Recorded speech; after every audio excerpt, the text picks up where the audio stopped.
The Extraordinary Rendition Program is run primarily by CIA, but they operate hand in hand with foreign intelligence agencies, and they also, as we have uncovered, operate with the assistance of certain US-based corporations which own and operate the aircraft. The CIA operates in a black hole, and it can do whatever it feels necessary to get persons who it deems to be terror suspects to detention facilities or to the custody of foreign intelligence agencies. I was taken from airport, blindfolded and cuffed by a van to a security zone. They told me that the US had a story they wanted from me, and that was their job to get it. I received a telephone call about 4 o'clock, and he's Ahmad, and he said that there is somebody arrested him. He didn't know. He think it's Swedish. Take many days until I can believe that he is in Egypt. Ahmed is an Egyptian citizen. He and his family were in the process of seeking asylum in Sweden. One day in December 2001, Ahmed was walking down the streets of his hometown. He was picked up off the street by Swedish security police, and 24 hours later he was handed over to the custody of agents of the Central Intelligence Agency. We've only sued one defendant, and that defendant is Jeppesen DataPlan. And Jeppesen DataPlan are a wholly owned subsidiary of the Boeing Aerospace Company. In this lawsuit, we allege that over a 4-year period, Jeppesen actively participated in the rendition program by supplying flight and logistical services to a total of 15 aircraft which were used by the CIA in the Extraordinary Rendition Program. In Ahmed's case, what Jeppesen did was that they arranged the flight and logistical services for the aircraft to get that aircraft from point A, Sweden, to point B, Egypt. He's torture, physical torture, very badly. And he's affected from this torture. He is tortured by electricity, then pour cold water in him. He left sometimes in very cold room with like freezing temperature. He's tied from head, from legs and hand, and left like this for long time, days. Binyam Mohammed is an Ethiopian citizen who has legal residence in the United Kingdom. He was rendered on 2 occasions, and on those 2 occasions, the CIA rendered him using the services of Jeppesen DataPlan. So Jeppesen DataPlan, what they did was arrange flight and logistical services to pick Mohammed up in Pakistan and then fly him to a detention facility in Morocco. Here I have a diary of Binyam, and I'm gonna read from his diary for you. They cut off my clothes with some kind of doctor's scalpel. I was totally naked.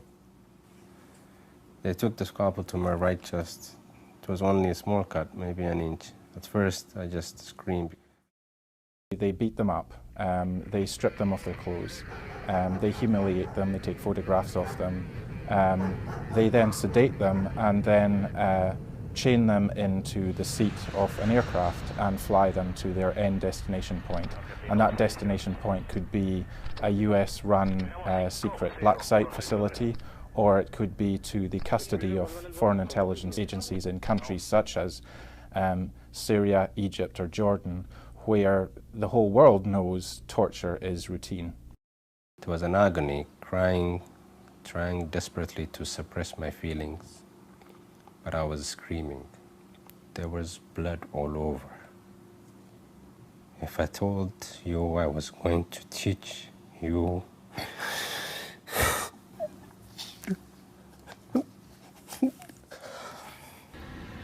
these planes were private jets that needed major support by companies specialized in doing that. Claudio Gatti is an Italian investigative journalist, and he's based here in the United States. To the untrained eye, these flight records are complete gobbledygook. What Claudio did was he broke the Jeppesen code. Those companies' code is included in the flight plan, in the flight logs, and therefore you could identify for each flight the name of the company that supported the specific flight.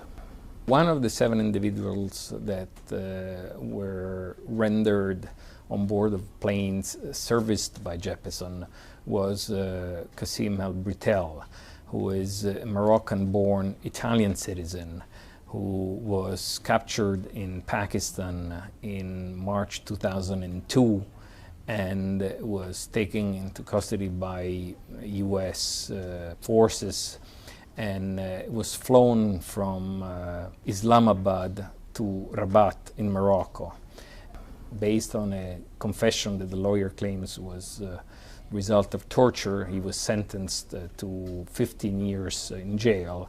I did call the CIA and ask them if they could confirm the fact that Jeppesen had a role in the extraordinary rendition program, but as expected, they declined to comment. We filed this lawsuit against Jeppesen because we felt it was important to hold the corporation accountable for its complicity in the rendition and torture programs of the U.S. government. U.S. corporations should not be able to reap profits off of a program that is illegal and violates the basic values of Americans, individuals like Khaled El-Masri, a German citizen who's our client in another lawsuit. Khaled El-Masri is another victim of the extraordinary rendition program. He was rendered from Macedonia to a secret detention facility run by the CIA in Afghanistan. He was detained there for some 5 months. 2 weeks into his detention, MSNBC reported that both Condoleezza Rice and George Tenet, then director of the CIA, were informed that they had an innocent man detained in a US-run detention facility. But yet his incarceration continued there for a further 5 months until he was subsequently released, flown back, dumped on a hilltop in the dead of night in Albania to find his own way back to his home in Germany. He was tortured, he was humiliated, away from his family. He's a completely changed man.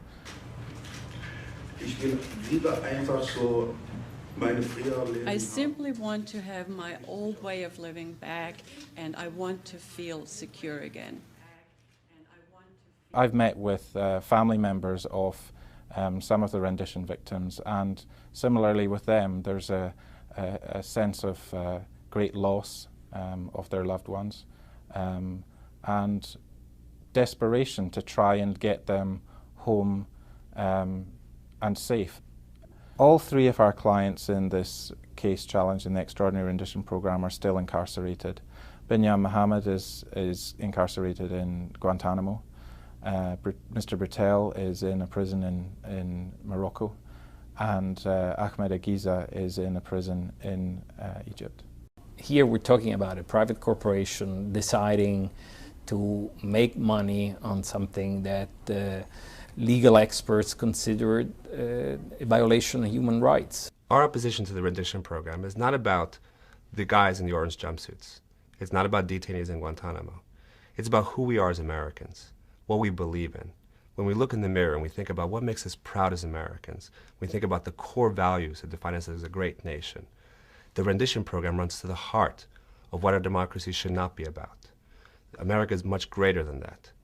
I've met with a number of the victims of the extraordinary rendition program, both the family members and the victims themselves. They're changed people. They'll never be the same again. I don't have anything against American people. I think there is a lot of honest people there, but I can say that the same thing about government. I think they treating us very unhumanly. This situation is like destroying me. I feel that I'm losing myself. So I hope it will be something coming soon.